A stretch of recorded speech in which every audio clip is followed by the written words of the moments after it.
Washington, D.C., 13 November, 8 a.m. The president had barely slept, his body ravaged by tension. He had managed less than 3 hours, and as he entered the Oval Office, he looked haggard. The FBI director was already waiting. He started to stand. "Don't get up, Doug." The president slumped behind his desk. "You wanted to see me." "We have the latest figures from the blast, sir.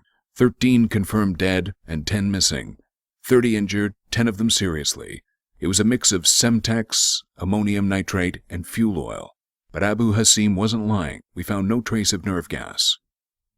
The president sighed tiredly. "If nothing else, at least there's that to be thankful for. What about the press?" "We're telling them nothing except that our investigation is underway, but that we have suspicions it may have been the work of a right-wing extremist group." The president nodded. After his conversation with Abu Hassim, he and his shocked advisors had met for almost 2 hours, debating into the early morning until they were all exhausted, and the president had adjourned the meeting so that everyone could get some sleep. But it came only after they had reached a number of decisions. One of them was that no blame for the explosion would be attached to any group external to the U.S., so as to avoid public and media suspicion. That's going to cause dismay and panic in itself, but it's still preferable to the alternative. What progress have you made with your investigation?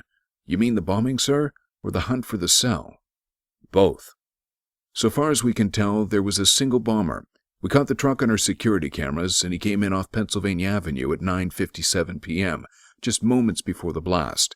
But what few human remains we scraped out of the mangled wreckage can't tell us for certain yet if the driver was alone. What about the truck? Rented a week ago from a Ryder office in Baltimore by a man named Sadim Takik.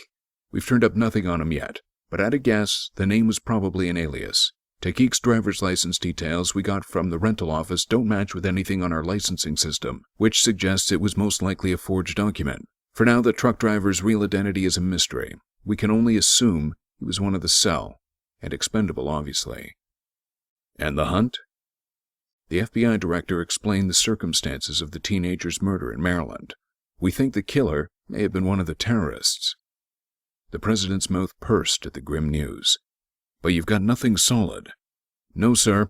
We're checking all hotels and rental properties, as well as those belonging to anyone of Middle Eastern origin, all within a 25-mile radius, in case the suspect had a safe house in the area.